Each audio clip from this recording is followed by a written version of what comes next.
दोस्तों, हमने अगली कड़ी में द्वैत साधना की बात की, द्वैताद्वैत साधना की बात की। अब मैं बात करना चाहता हूँ विशिष्ट अद्वैत की।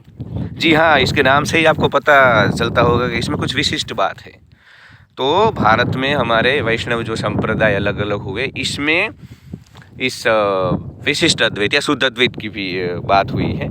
इसमें ऐसा होता है कि परमात्मा से हम अलग नहीं हैं, हम परमात्मा के ही अंश हैं, पर हम परमात्मा भी नहीं हैं। तो देखो, द्वैत वाले बोलते हैं कि परमात्मा बिल्कुल ही अलग है, जीव बिल्कुल ही अलग है।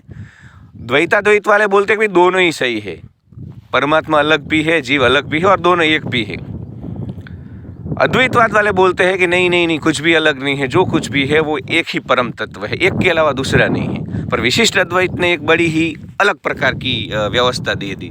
विशिष्ट अद्वैत में ऐसा बोला गया कि भाई परमात्मा अलग नहीं है, जीव अलग नहीं है, परंतु जीव परमात्मा का ही अंश है। तो ऐसा समझ लो कि आप एक बाल्टी में पानी है, तो पानी को अगर आप फिर एक छोटे से प्याले में ले लेते हो तो वो पानी तो बाल्टी से ही आया है, तो निश्चित अभी अलग दिख रहा है वो पानी प्याले में, पर बाल्टी का पानी और ये एक ही है, तो सोर्स एक है।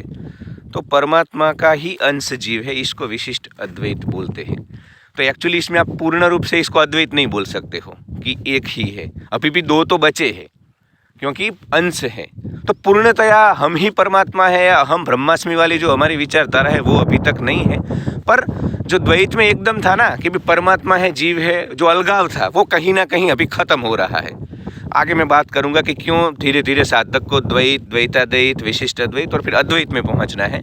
पर आज के लिए इतना ठीक है।